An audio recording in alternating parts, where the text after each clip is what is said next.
todos tenemos muchas preguntas. Todos tenemos muchos faltantes, muchos vacíos, muchos interrogantes, digamos, no solo a nivel teológico, como de por qué esto funciona así, por qué la Biblia dice esto, por qué se enseña esto otro, esto qué quiere decir. Y hay muchas cosas en ese sentido que uno tiene preguntas, pero también hay muchas preguntas en el plano personal. Es decir, ¿cómo aplicar la teología a mi biografía? Por ejemplo, preguntas como ¿por qué suceden estas tragedias? ¿Por qué en mi familia sucedió esto? ¿Por qué nadie impidió que yo padeciera un abuso? ¿Por qué nadie, por qué Dios, sí, por qué no? ¿Por qué Dios no intervino en un asunto que pasa con las tragedias? ¿Y por qué suceden los tsunamis, etcétera? Y Romanos es un libro de respuestas.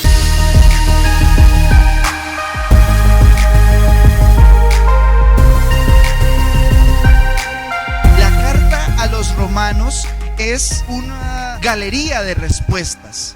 Es muy importante adentrarnos en el estudio de la carta a los romanos, porque realmente aquí descubrimos cómo la palabra de Dios empieza a responder tantas inquietudes que hay en tantos sentidos de lo que significa caminar con Dios, de las preguntas y las cuestiones difíciles que a veces tenemos para hacerle al Señor. Ya en el capítulo 3, que vamos a empezar hoy, vamos a leer desde el verso 1 hasta el 9, encontrando una particularidad. Mire por favor esto que vamos a estudiar y usted va a encontrar un patrón que se repite. Y dice así la escritura: ¿qué ventaja tiene pues el judío? ¿O de qué aprovecha la circuncisión? Mucho, de todas maneras. Primero, ciertamente que le ha sido confiada la palabra de Dios, pues que si algunos de ellos han sido incrédulos, su incredulidad habrá hecho nula la fidelidad de Dios. De ninguna manera. Antes bien sea Dios veraz y todo hombre mentiroso, como está escrito, para que seas justificado en tus palabras y venzas cuando fueres juzgado. Y si nuestra injusticia hace resaltar la justicia de Dios, ¿qué diremos? ¿Será injusto Dios que da castigo? Hablo como hombre. En ninguna manera. De otro modo, ¿cómo juzgaría Dios al mundo? Pero si por mi mentira la verdad de Dios abundó para su gloria, ¿por qué aún soy juzgado como pecador? ¿Y por qué no decir, como se nos calumnia y como algunos cuya condenación es justa, afirman que nosotros decimos, hagamos males para que vengan bienes? ¿Qué pues? ¿Somos nosotros mejores que ellos? En estos apenas 9 versículos hay 11 preguntas. Y es muy interesante porque en medio de la disertación, de la explicación que da Pablo, surgen una cantidad de interrogantes con el lector. Y usted siente que cuando estamos leyendo eso, es como un diálogo, ¿no? Como que uno en la mente se está preguntando cosas y inmediatamente la palabra de Dios responde y viene otra pregunta. Y en apenas 9 versículos son 11 preguntas, porque todos tenemos muchas preguntas. La clave aquí está en que está bien hacerle preguntas a la Biblia. Está bien hacerle preguntas a Dios. En medio, tal vez, de la dificultad, uno no puede ver claramente, uno no puede entender ampliamente qué es lo que está pasando. Y a veces esas preguntas difíciles, amargas, suceden precisamente en los tiempos de crisis. Cuando un familiar fallece, cuando un hijo atraviesa una situación de enfermedad, cuando las finanzas no arrancan y parece que todo va de para atrás, muchas preguntas trascendentales surgen. Y entonces viene el famoso ¿por qué? ¿Por qué, Dios? ¿Y por qué? ¿Y por qué? Y a veces como pastor, la gente sabe que uno está continuamente en el estudio de la palabra, que hemos encontrado muchas respuestas allí. También a nosotros nos preguntan: pastor, ¿y por qué esto? Pastor, ¿y por qué me sucedió esto? Pastor, ¿por qué en tal país sucedió tal tragedia o tal situación? ¿Por qué a él sí y al otro no? ¿Por qué si este es bueno le pasan cosas malas y por qué si este es malo le pasan cosas buenas? Y hay muchas preguntas, pero repito, está bien hacerle preguntas a la Biblia. Es bueno y es sano hacerle preguntas a Dios en medio de la oración, en medio de la dificultad.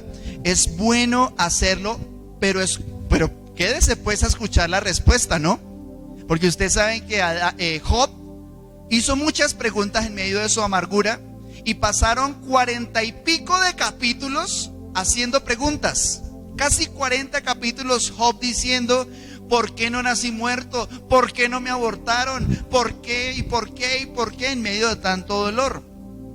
Pero al final del libro viene como un final feliz, en que hay respuestas, que Dios le hace otras preguntas y le responde las que él hacía, pero también le da respuestas en lo que él pide. No solo respuestas de entender, sino respuestas que sacian no solo la curiosidad, sino que llenan la vida. Y su hogar fue restaurado, tuvo más hijos e hijas y sucedieron muchas cosas que ustedes ya conocen en el libro de Job.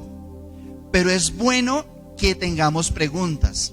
Es bueno que las expongamos al Señor. Mire lo que dijo Jesús, quien nos da licencia para acercarnos a Dios con preguntas difíciles, que uno como pastor, uno tiene que decir cuando no hay respuesta. Uno dice: mi hermano, no sé. Si usted no tiene respuesta, no me ponga a inventar. Si usted no sabe, diga no sé. Pero Dios siempre tiene respuestas, y Jesús lo dijo así. Mateo capítulo 7 versos 7 y 8 dicen: pidan y se les dará. Eso lo dijo el Hijo de Dios. Busquen y hallarán. Llamen y se les abrirá. Porque todo aquel que pide, recibe. Amén. Y el que busca, halla. Y al que llama, se le abrirá. Entonces es Dios mismo quien nos está diciendo: miren, ustedes hagan las preguntas, ustedes toquen a la puerta, ustedes llamen, indaguen, pregunten. Es bueno hacerlo. Y de hecho uno descubre que cada persona en la Biblia que se acercó a Jesús con preguntas, el Señor muchas veces se las respondió. En todas las oportunidades respondió, pero aún en el silencio dio respuestas y dio a entender todo lo que había en el corazón de Dios para responder a las interrogantes de los hombres. Muchos vinieron a Jesús con preguntas, pero yo le quiero dar un consejo muy práctico a la hora de expresarle a Dios cosas que usted no comprenda, y es: tenga una buena actitud para con Dios. Voy a poner un ejemplo. Por ejemplo, usted sabe que en la Biblia habían unos que se acercaban a Jesús para tentarlo con preguntas. ¿Pagaremos impuestos o no pagaremos impuestos? ¿Es lícito pagar al César o no es lícito pagar al César? Miren la trampa que había en esa pregunta, como queriendo corchar a Jesús. Porque si él decía que sí había que pagar impuestos, los judíos ¿cómo lo iban a mirar? Ah, este traicionero ya se unió con los romanos, ya se alió. Y entonces le hubieran cerrado por completo las puertas a Jesús, porque los recaudadores de impuestos, digamos, tenían muy mala fama porque estaban sometiendo a Israel frente al imperio de los romanos. Pero si Jesús decía: no hay que pagar impuestos, adivine quién se le iba a venir encima. Pues los romanos mismos. ¿Sí? ¿Cómo así que usted está diciendo que no hay que pagar impuestos? Venga para acá. Y seguramente le hubieran echado mano antes de tiempo, porque para todo hay un momento. Entonces, ¿cuál es el consejo que yo le quiero dar frente a las grandes preguntas que a veces parece que no hay respuesta? Tenga una buena actitud. No le haga preguntas a Dios para acocharlo. Si ve, yo sabía que Dios era injusto. Yo sabía que eso era carreta. Yo sabía que eso Dios se demoraba. tenga una buena actitud, porque el diablo también hizo preguntas. El diablo le preguntó a Adán, ¿con qué Dios les ha dicho? Mire que llegó Satanás con preguntas, a hacerle preguntas a Adán y a hacerle preguntas a Eva. Pero la voluntad de Dios, el propósito de Dios, es que nosotros podamos acercarnos, porque todo el que pide, recibe. Todo el que llama, se le contesta.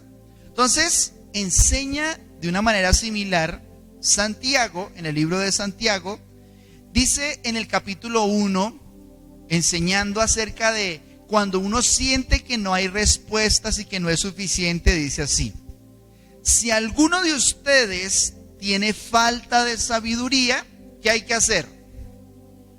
Vea, la sabiduría es conocimiento, ¿no?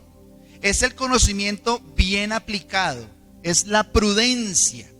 Y dice, si a alguno de ustedes le falta sabiduría, si usted dice, no, yo no soy bueno para hacer negocios, yo no sé cómo llevar un matrimonio, a mí me queda grande levantar unos hijos, a mí hacer empresa, contratar gente, aspirar o incluso servir a Dios, predicar, tener una casa de fe, pastorear una iglesia, para mí es muy difícil. La verdad es algo muy grande y yo siento que me falta sabiduría.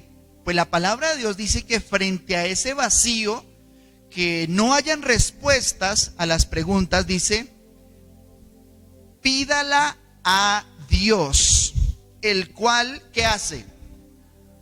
Da a quienes, a algunos, a todos. ¿Cómo da el Señor? Abundantemente, y no se lo echa en cara a nadie, dice, sin reproche, y les será dada.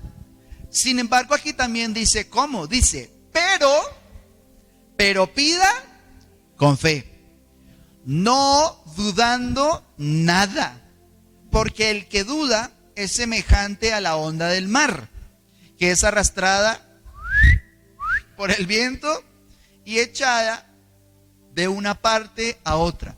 Entonces, una persona sabia desarrolla una estabilidad emocional, sentimental, financiera, digamos de muchos aspectos, pero sobre todo espiritual. Pero una persona que no le pide a Dios, que no tiene respuestas, que no espera por las respuestas, o que no tiene una buena actitud, o que tiene dudas. Entonces, ¿qué pasa? Dice que es como que va llevado por el viento de aquí para allá. Y ese no es el plan de Dios. El plan de Dios es que nosotros, por la fe, seamos firmes, seamos estables. Ahora, cuando aquí dice que pida sin dudar, se refiere a que no dudemos de nuestra pregunta. Es decir, no dude hacer preguntas. Y cuando pregunte, no dude lo que usted está preguntando. Eso es como cuando uno no sabe, está uno en la clase. Y uno, ¿será que pregunto? ¿Será que no pregunto? ¿Será que le digo a Dios o será que no le digo a Dios? Pues dice, no dudes en hacer la pregunta. Y cuando hagas la pregunta, no dudes que vas a tener respuesta. Entonces, no dude de preguntar, no dude en que Dios le va a responder y no dude de la respuesta. ¿Será que eso que Dios me dijo sí será? ¿O será que no va a ser? Por ejemplo, Señor, tengo enemigos. Usted le pregunta a Dios, Dios, ¿qué hago que me la van a montar? ¿Me van a demandar? ¿Me pusieron problemas? Y usted se acerca sinceramente a Dios y espera la respuesta. Y Dios le dice lo que ya expresó en su palabra. Dice el Señor, amen a sus enemigos. Entonces dice, si usted se atrevió a preguntar, entonces atrévase a usar la respuesta que Dios le dio sin dudar. Si dice ame a sus enemigos, ¿qué hay que hacer? Pues, Señor, ¿qué hago que me están pegando? Ponga la otra mejilla. Entonces, si usted preguntó y se atrevió a preguntarle a Dios, yo le aconsejo, no dude en aplicar la respuesta. Yo tengo un amigo que el Señor, él estaba pasando por una época muy interesante en su vida, se fue a estudiar a trabajar, a otro país en Europa, pero no tenía la nacionalidad, no tenía el permiso para trabajar y se le cumplían los días. Y entonces él empezó a orar, a buscar a Dios, y él tenía solamente una cantidad cierta de dinero en Europa para poder vivir. Y entonces empezó a orar, a buscar al Señor, y él encontró una respuesta y el Señor lo impulsó a que diezmara. Y el Señor lo llevó a que hiciera las cuentas de todo el tiempo que llevaba como cristiano trabajando en Europa y que no había diezmado. Y entonces se puso a sumar y le daba exactamente la cantidad que tenía para el arriendo, la comida. O sea, si él lo hacía, se quedaba sin nada, ¿cierto? Pero él se atrevió a preguntar, o sea, no dudó en preguntarle a Dios. Pero cuando Dios le respondió, él no dudó en hacerlo. Y él nos contaba que él sembró absolutamente todo lo que tenía y se quedó con apenas unos poquitos euros para lo que era la comida y el transporte de esos días de esa semana. Y él estaba esperando y esperando y esperando, y que le dieran el permiso, la residencia para trabajar, era algo muy difícil. Pero como Dios es fiel, para la gloria del Señor, él ya lleva años viviendo allí en Europa, y para la gloria del Señor Dios ha sido fiel, le ha multiplicado, ha podido crecer y abundar y aún ser de bendición para muchas personas. Entonces, es importante preguntar, ¿sí o no? Es importante creer que Dios me va a responder, ¿sí o no?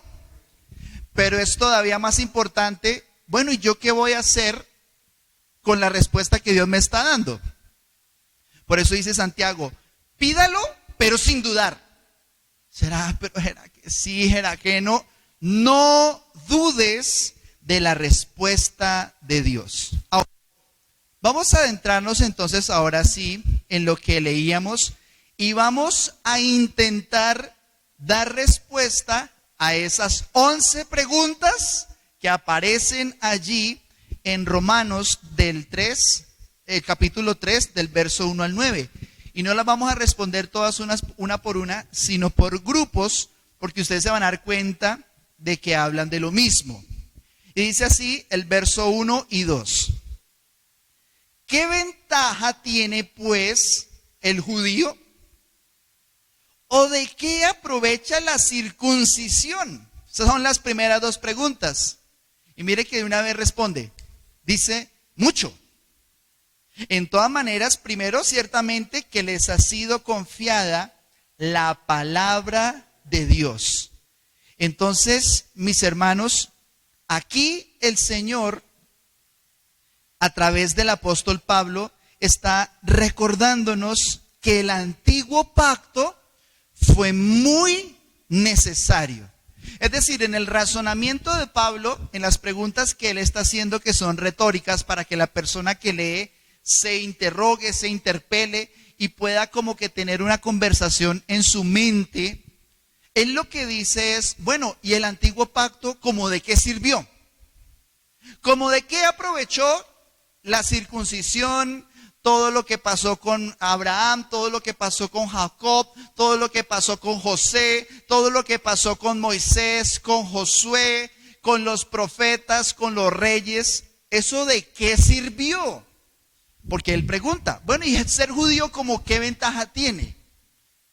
¿Qué ventaja tiene ser judío? ¿Se acuerdan que esa pregunta nace del hecho de que la circuncisión y la incircuncisión nada son? Nada era, vimos la semana anterior. Nada es la circuncisión y nada es la incircuncisión. Y ahí es porque él dice, ahí es donde él dice, bueno, y entonces, pero está diciéndonos en la respuesta que él mismo pone, que el antiguo pacto era muy provechoso y muy necesario. Y vamos a ver rápidamente por qué. Primera de Timoteo, capítulo 1, verso 8, dice así. Pero sabemos que la ley es buena. Diga conmigo, la ley es buena. ¿Cuándo? Si uno la usa legítimamente. Es decir, si se usa en la medida y la proporción correcta, porque ampliamente durante este estudio hemos demostrado que la gracia es superior a la ley, que Jesús es ampliamente superior a Moisés. Pero profundizando en ese mismo sentido, veamos qué dice Gálatas 3:24 y afirma: de manera que la ley ha sido nuestro tutor. Usted lo encuentra en la Reina Valera como ayo. El tutor o el ayo es la persona que le enseña a los niños como una especie de lazarillo. El lazarillo es la persona que acompaña al ciego y lo lleva de la mano, ¿no? Entonces el tutor es una persona como una especie de nodriza, como alguien que desde pequeñito al niño lo está ayudando, le está enseñando, lo está acompañando. Entonces, ¿qué dice Gálatas 3? ¿Qué dice el apóstol Pablo? Ya vimos en Timoteo que la ley es buena, pero aquí ¿qué está diciendo? La ley ha sido buena, ¿por qué? Porque nos vino a conducir como un tutor, ¿hacia quién? Hacia Cristo, efectivamente. Dice, para llevarnos a Cristo. Entonces, que la ley nos condujo a Jesús, nos trajo a Cristo, dice, a fin de que fuéramos justificados, ¿por qué? Justificados por la fe. Y dice en ese mismo sentido Hebreos 10:1, dice, porque la ley, teniendo la sombra de los bienes venideros, entonces, ¿qué es la ley? Es la sombra, no es la cosa en sí, es la sombra. Entonces, cuando usted encuentre toda la ley de Moisés, todo el Antiguo Testamento, los reyes, los profetas, sobre todo cuando usted encuentre la descripción de toda la ley ritual de los mandamientos que aparecen en la ley de Moisés, usted se va a dar cuenta de que esa es una preparación, de que es una representación de nuestro Señor Jesucristo y de todo lo que significa su plan. Dice, es la sombra de los bienes venideros, no la imagen misma de las cosas. Nunca puede, por los mismos sacrificios que se ofrecen continuamente cada año, hacer perfectos a los que se acercan. Entonces, mis hermanos, vamos a decirlo de una manera más completa. Y es, el antiguo pacto fue muy necesario, y valga la redundancia, ¿por qué? Porque lo que hizo el antiguo pacto fue resaltar la necesidad de Cristo. ¿Por qué? Porque la ley ponía tan alto, tan alto, tan alto, tan alto alcanzar a Dios. Era tan imposible para los hombres alcanzar la justicia de Dios, que para llegar a tocar el cielo se necesitaba una escalera, se necesitaba un ascensor, se necesitaba un andamiaje para poder llegar. Y no en nuestras fuerzas, sino que Jesús es como un lazo que se extendió desde el cielo, como una cuerda de amor que ató el cielo y la tierra. Entonces, todo aquel que accede a Jesús, todo aquel que se da cuenta de que es imposible tocar el cielo con las manos, se prende de Jesús y por su fe, por la fe de Jesús, puede acceder a la justicia del Señor. Entonces la pregunta es, ¿cómo ¿qué ventaja tiene ser judío? Muchísima, porque se les dio la palabra de Dios, pero además porque fueron los encargados de demostrar que es imposible cumplir la justicia perfecta a menos que Jesús con su sangre pague el precio. Entonces, ahí sí radica la importancia del antiguo pacto, de la ley de Moisés. Dice Romanos capítulo 3, avanzando en las preguntas, ya llevamos 2, ¿no? Dice Romanos capítulo 3, versos 3 y 4. Y aquí hay otra pregunta. ¿Pues qué? Si algunos de ellos han sido incrédulos, ¿su incredulidad habrá hecho nula la fidelidad de Dios? Y él se responde de una vez, dice, de ninguna manera. Antes bien sea Dios veraz, y todo hombre mentiroso, como está escrito, para que seas justificado en tus palabras y venzas cuando fueres juzgado. Entonces la primera pregunta ahí es, pues, ¿qué si algunos de ellos han sido incrédulos? Dando a entender que los judíos sí tenían la palabra de Dios, ¿no? En la pregunta anterior decían, la respuesta es, pues, que se les dio la palabra. Se les dio las escrituras a los judíos. Pero como qué ventaja tiene. Y dice, ellos tenían la palabra, sin embargo, dice que algunos fueron incrédulos. Es decir, tenían las palabras de Dios, pero ¿qué cosa no tenían? No tenían fe, porque dice que fueron incrédulos. Entonces, mis hermanos, es posible tener la palabra de Dios, pero no sacarle provecho con la fe, por la fe. Eso es como cuando uno tiene un motor de un carro, pero no le echa gasolina al carro. Eso es como si usted tiene un televisor, pero no tiene electricidad. Eso es como si usted tiene un teléfono de última generación, pero no tiene minutos, no tiene internet. Un teléfono de 7, 8 millones de pesos, pero sin ni siquiera poder llamar a nadie. Entonces lo mismo sucede cuando usted tiene la poderosa palabra de Dios, pero si usted no le imprime fe, si usted no desarrolla la fe, la confianza en que esa es la palabra de Dios, le puede suceder lo que describe Hebreos capítulo 4, verso 2. Dice así, Hebreos 4, 2.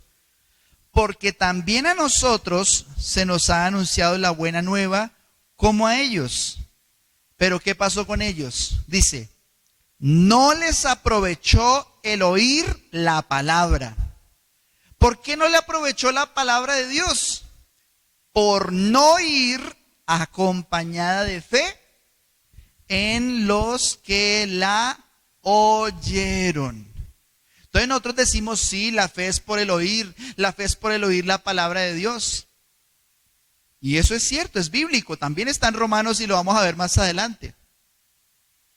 Pero es importante que al oír la palabra de Dios ya haya fe.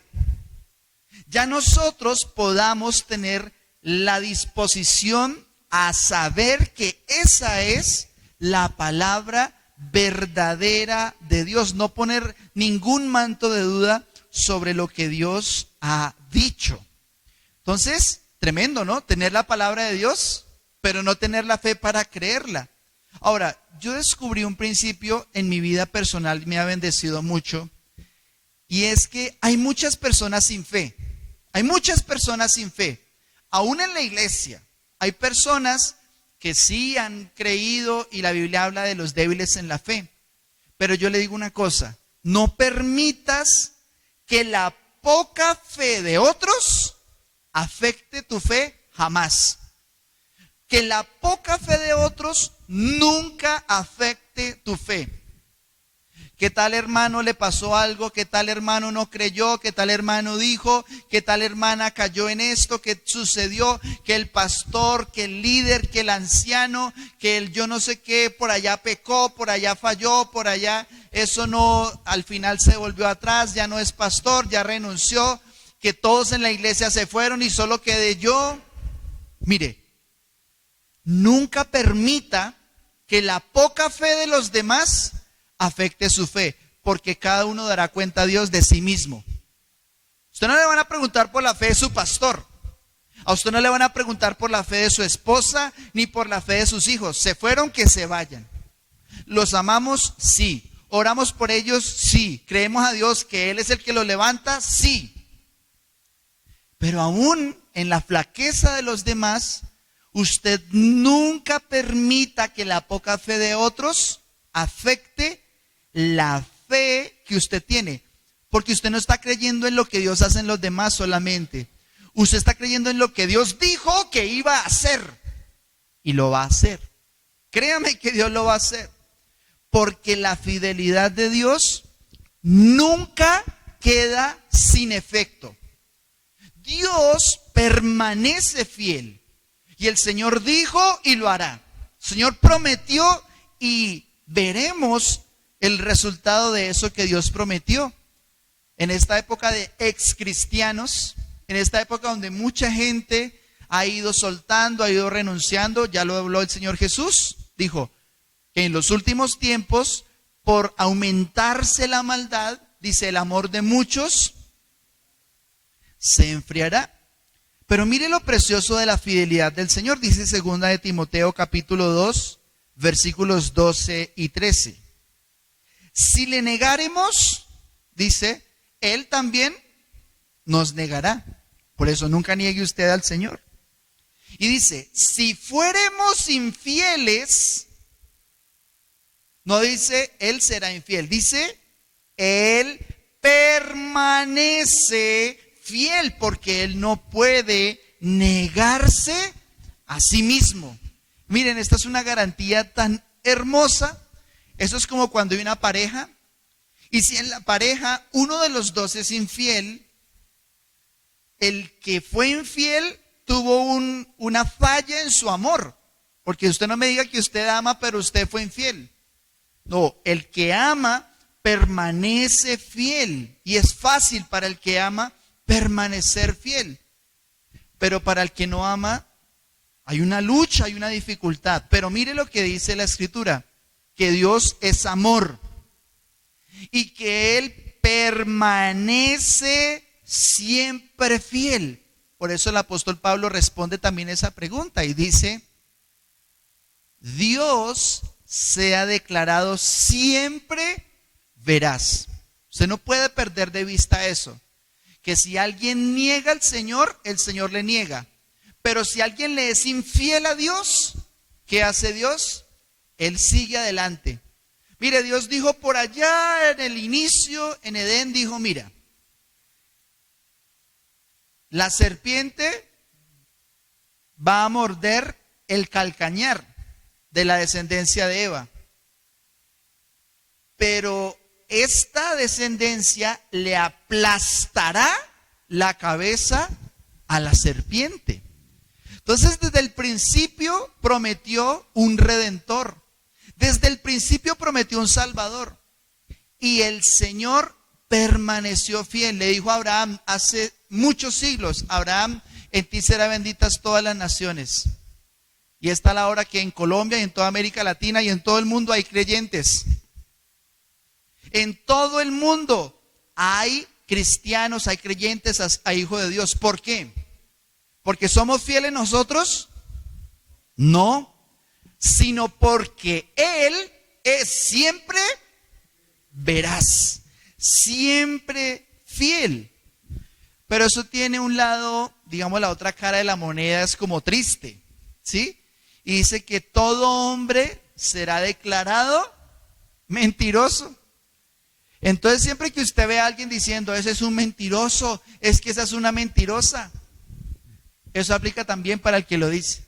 Así sea la persona que usted crea que es la más intachable, mire, la Escritura me dice algo.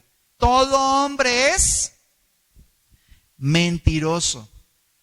Entonces, cuando una persona conoce a Dios, se da cuenta de dos cosas simultáneamente. Es como la luz.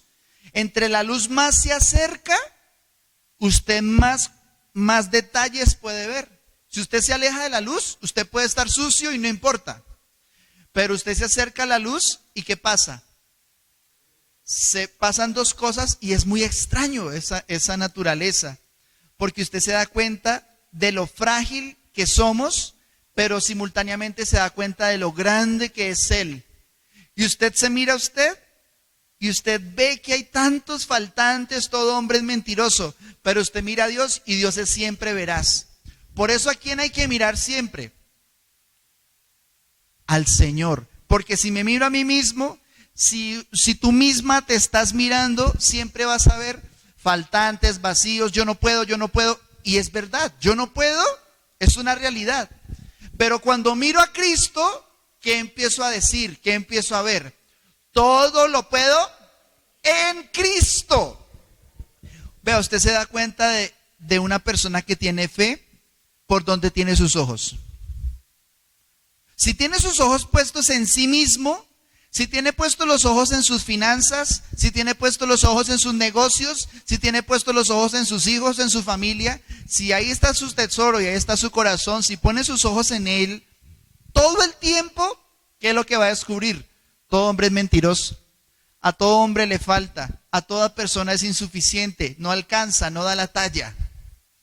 Pero cuando usted levanta sus ojos y pone su mirada en Jesús, usted dice, Dios siempre es veraz, Él permanece fiel, pero usted mira otra vez para abajo, todo hombre es mentiroso. ¿Y cómo se siente uno cuando sabe que todo hombre es mentiroso? No, este mundo va de mal en peor, esto no sirve para nada, esto es un mugre. Sí, la vida es una ilusión, la vida no sirve para nada, eso ni para qué, yo mejor me muero.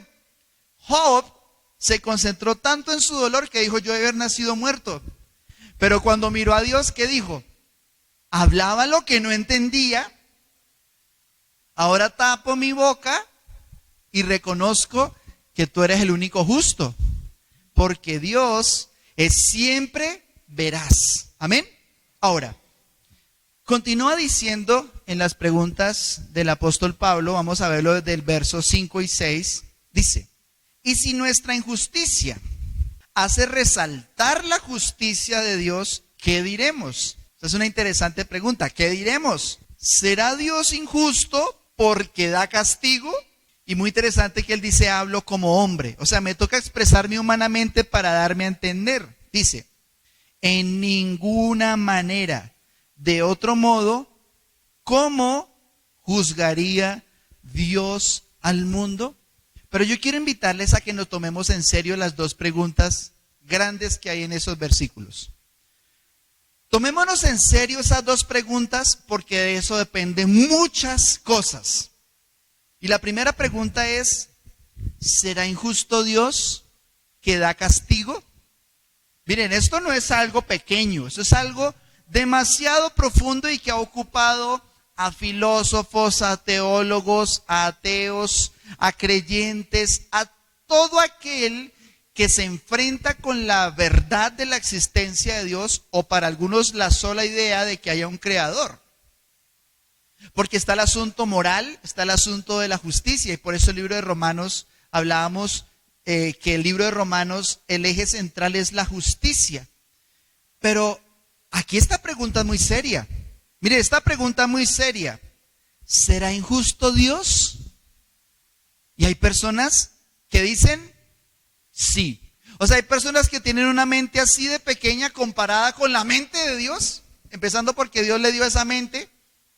O sea, la mente de Dios es tan superior que le dio una mente al que lo niega. O sea, la persona que escribió un libro diciendo que Dios no existía, Dios le dio la mente y la mano para que escribiera esas barbaridades. Entonces, ante la pregunta, ¿será injusto Dios? Hay que reconocer que es una pregunta muy vigente. ¿Por qué? Porque todo el mundo pide justicia. Todo el mundo está pidiendo justicia. ¿Por qué en todo el mundo, en todos los países, se amontinan las gentes? ¿Por qué se amotinan las personas? Porque hace poco se tomaron el palacio de gobierno de un país por allá en el oriente, en Asia, en el sudeste asiático más bien. ¿Por qué hay marchas en nuestros países? ¿Por qué hay manifestaciones? ¿Por qué en Facebook se pone la bandera al revés? ¿Por qué la política está tan vigente? ¿Por qué hay tantas fuerzas políticas y espirituales que se chocan?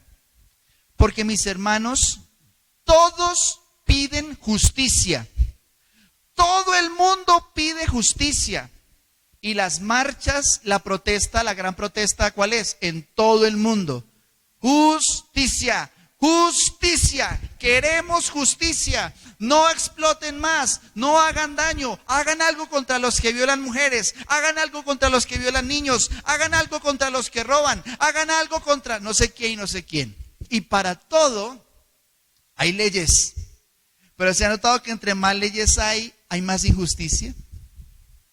Entonces, la pregunta de si será Dios injusto es el epicentro. Es el epicentro, ¿por qué? Porque siempre que se pide justicia, ¿sabe qué se está pidiendo? Un castigo. para el que hace lo malo. ¿Qué tal presidente se robó tanta plata? ¿Qué tal hombre abusó de no sé quién? ¿Qué tal actor le pegó a no sé quién? ¿Y qué es lo que pide uno en el corazón? Justicia. Entonces, anhelamos que haya un castigo para el violador, que haya un castigo para el ladrón, que haya un castigo para el mentiroso, que haya un castigo para la persona que nos defraudó, que nos hizo. Eso queremos cuando buscamos justicia, ¿sí o no? La justicia es la venganza del juez. O sea, el juez dice, es justo que tú que infringiste este dolor, padezcas un dolor similar o superior, dependiendo de cada caso. Administrar justicia tiene que ver con administrar castigos o recompensas o indemnizaciones. Por ejemplo, si una persona se roba 3 millones de pesos, lo justo es que pague lo que se robó. Y no vamos a hablar ahorita de lucro cesante ni daño emergente, pero es justo que haya una retribución a la víctima y a quién más, al victimario. Uno pide, mira, al que le robaron devuélvanle la plata, restitución de tierras, etcétera. Pero uno que pide a los que hicieron el mal, que algo les pase. No es posible que robó, mató, asesinó y violó y le den un premio. No, todo el mundo, ¿qué es lo que pide? Justicia. Porque la justicia apunta a un castigo.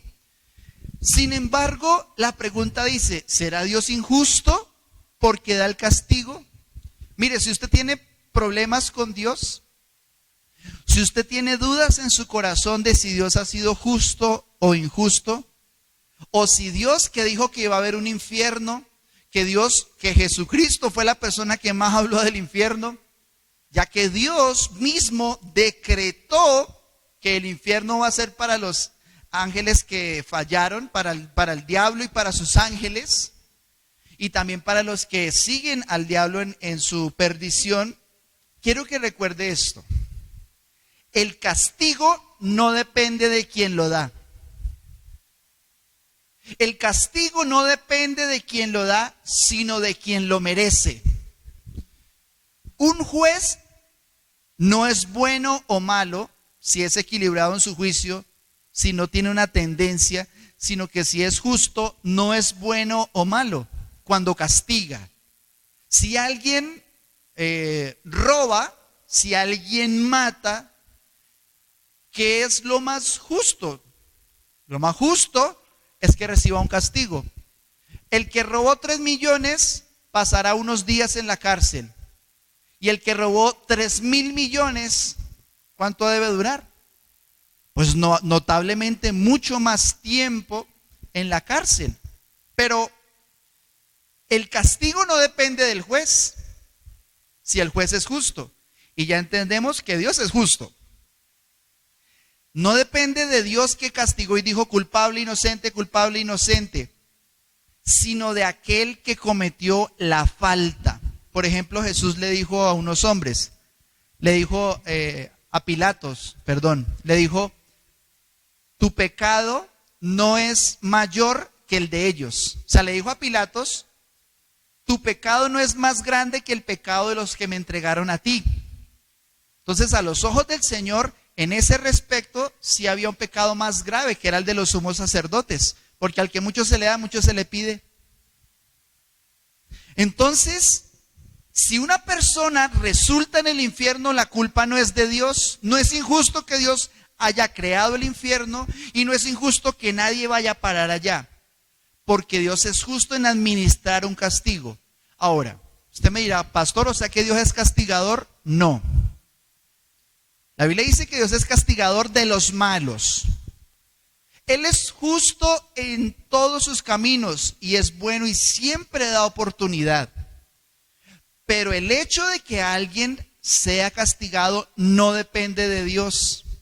Entonces vamos a responder con seriedad a esa pregunta. ¿Será injusto Dios porque da un castigo? De ninguna manera. Porque mire lo que dice la siguiente pregunta. Y es, bueno, y entonces, si Dios fuera injusto, ¿cómo podría juzgar al mundo? Y esa es una pregunta interesante. ¿Usted se imagina que Dios se equivoque? ¿Usted imagina que Dios fuera injusto? Ese escenario ni siquiera es imaginable. Y yo siempre digo, yo lo pongo así. Supongamos que Dios sea malo. Es muy difícil de pensar algo tan absurdo, ¿sí? Porque alguien, como lo hemos conocido, tan perfecto, tan íntegro, es imposible. Pero créame que hay gente que sí piensa que Dios es malo, ¿sí? Yo digo, mire, si Dios fuera malo, ¿sería inteligente ir en contra de Dios? ¿Sería inteligente resistirse a la voluntad de Dios si Él fuera malo, siendo todopoderoso? No es inteligente, ni siquiera aunque Dios sea malo. Y entonces, ¿por qué siendo bueno, aún así hay gente que se resiste? Pero el Señor tiene toda la autoridad moral, espiritual, además porque Él es el creador de todas las cosas. Por eso usted nunca se resista al juicio de Dios. Pero vamos a responder esa pregunta con sinceridad. Vamos a responder, bueno, ¿cómo juzgaría Dios al mundo? Sinceramente, ¿por dónde debería empezar el juicio? ¿Por dónde debería empezar Dios a juzgar? Y yo creo que a la mayoría de nosotros se nos ocurriría que empiece por los demás, ¿cierto? Todos decimos, no, empiece por los políticos, esos sí son unos mugres. Uno diría, no, empiece por los violadores, por los atracadores. Pero ¿cómo sería el juicio de un Dios justo? Tendría que ser ecuánime, digamos, perfecto, íntegro. Y es tan íntegro el juicio de Dios que empieza por todo aquel que pide justicia. O sea, empieza por nosotros. Eso es como cuando, por ejemplo, uno le dice al papá, papá, mire que mi hermano me pegó, ¿cierto? Entonces, obviamente hay que mirar ese asunto. Pero también, ¿cuál es la pregunta de un papá responsable? ¿Y por qué te pegó? ¿Cierto? ¿Sí o no? O usted como un papá, ¿usted va y revienta a su hijo, al otro hijo? No, usted primero, ¿qué hace? Escucha. Entonces, mis hermanos, si tú pides justicia, no te aterres de que recibas más de la que esperabas. Porque tú pides justicia para los demás. ¿Y para ti qué pides? Ten misericordia de mí. Y cuando la otra persona pide misericordia, ¿usted qué dice? No, no tengas misericordia, Señor, el peso de la ley que le caiga. Por eso siempre es más inteligente tener misericordia. Si la pregunta es, ¿cómo juzgaría Dios al mundo? Uno diría, bueno, que venga Dios en persona y vea lo que es ser humano. Yo pido que Dios venga, dirían algunos, yo pido que Dios venga. Si su Dios existe, que venga. ¿Sabe qué es lo tremendo? Que vino. ¿Sabe qué es lo tremendo de pedir justicia y pedir que Dios también dé ejemplo? Que vino, que dio ejemplo, que fue íntegro y sin pecado, siendo humano en la debilidad que trae la naturaleza de la carne, aún allí Él fue perfecto y fue justo. Y uno diría, bueno, ¿cómo debería juzgar Dios al mundo?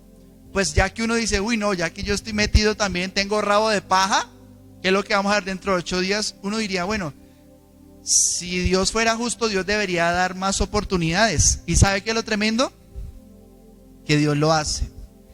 Que todo el tiempo el amor, la misericordia de Dios está abierta de par en par, pues dice, nuevas son cada mañana sus misericordias. Entonces siempre hay una oportunidad para los vivos, dice la Biblia. Dice que mientras haya aliento en el hombre, hay esperanza. Entonces, Dios, ¿cómo vas a juzgar al mundo? Pues debería, dice la conciencia humana, aplicar la justicia en rigor, con imparcialidad. Y quiero poner un ejemplo aquí rápidamente. Le recomiendo mucho una película que se llama El Mercader de Venecia. Bueno, realmente es un libro, es una novela, es una obra de teatro que la escribió Shakespeare hace ya varios siglos, muchos años. Y en esa película cuando la versión que hicieron sale Al Pacino, ¿cierto? Al Pacino es un judío. Y básicamente, ¿qué sucede en la película? Resulta que un judío es prestamista y odiaba a una persona que era cristiana, porque también había un maltrato entre judíos y cristianos. Entonces, ¿qué pasa? Le dice: hermano, présteme plata. Le dice el cristiano al judío, que era un banquero. Entonces él le presta y le dice: listo, yo le presto tanto, pero usted me va a pagar. Si no me paga, yo se lo cobro con 1 kilo de carne de su cuerpo. Le arranco 1 kilo de carne si usted no me paga. Y el hombre, que confiaba mucho en sus negocios, que iba a comprar por allá unos barcos, dice: no, yo necesito esa plata para un amigo que me la está pidiendo. Listo, hagámosle pues. Él dijo: no, yo ¿cómo no le voy a pagar? Y entonces fue tan tremendo que un barco se le hundió, otro barco se le hundieron, otro barco se le hundió. Y entonces le dijeron, y el hombre quedó sin poder pagar la deuda. Sin poder pagar la deuda. Entonces el judío de esta historia llega y le dice a los jueces: exijo que me pague mi libra de carne. Una libra, 1 kilo, no me acuerdo. Exijo que se me pague la carne que se prometió. Tengo un documento. Y todos: hermano, tenga misericordia, hermano, perdónele la deuda. Me paga porque me paga en carne. Y entonces: ¿seguro? ¿Quiere? ¿Seguro? Porque eso significaba la muerte, ¿no? ¿Seguro? Aquí hay spoilers. Yo no le quiero arruinar la película. Si quiere verla, entonces ponga esta parte del video en silencio. Sí, los que estamos acá, ya así la voy a contar. Y escúchelo, siga el video dentro de un par de minutos. Entonces, ¿qué pasa? El juez le dice: listo, hágale pues, córtele la carne. Y él, afilando ahí delante de todos y todo el mundo, le decía: no. Y cuando él iba a cortar la carne, se dieron cuenta de que de verdad iba a quitarle el kilo de carne. Le dice el juez: un momento, aquí dice carne, no dice sangre. Si usted llega a derramar una sola gota de sangre de un cristiano en este país, en Nápoles fue esa historia, o en Venecia, si no me equivoco, si usted llega a derramar una sola gota de sangre, porque usted pidió carne, una sola gota de sangre, usted se va para la cárcel por intentar matar a alguien, ¿sí? Y entonces él dice: no, pues ahora sí, un poquito más de misericordia. No nos pongamos tan estrictos. No, quítele la carne porque usted mismo dijo: quítele la carne, pero sin derramar de una gota de sangre, porque va para la cárcel y le quitamos todas sus propiedades. Entonces terminó humillándose, doblegándose, porque cuando pides justicia, recibes más de la que esperabas. Yo le digo: siga el consejo de Jesús, póngase en paz con sus enemigos antes de decirle a Dios: ¿por qué no le haces justicia a esa persona? ¿Por qué no acabas con tal otro? ¿Por qué no destruyes a ese político? Bueno, empecemos por ti, déjame ver en tu casa cómo vamos. Entonces, no, dejémoslo quieto allá, ¿sí? Dejémoslo, no es tampoco, pues nos vamos a poner así: tal pastor que hizo yo no sé qué. Bueno, entonces déjame ver cómo está tu servicio a Dios. Él ganó 2,000 almas, sí, la embarró, bueno, vamos a hacer, pero déjame ver qué pasó contigo. No, pues tampoco, dejemos al siervo de Dios quieto, el hombre de Jehová, ¿sí? Porque la justicia es para todos y es implacable. Pero Dios es bueno, amén. Pero Dios es justo, amén.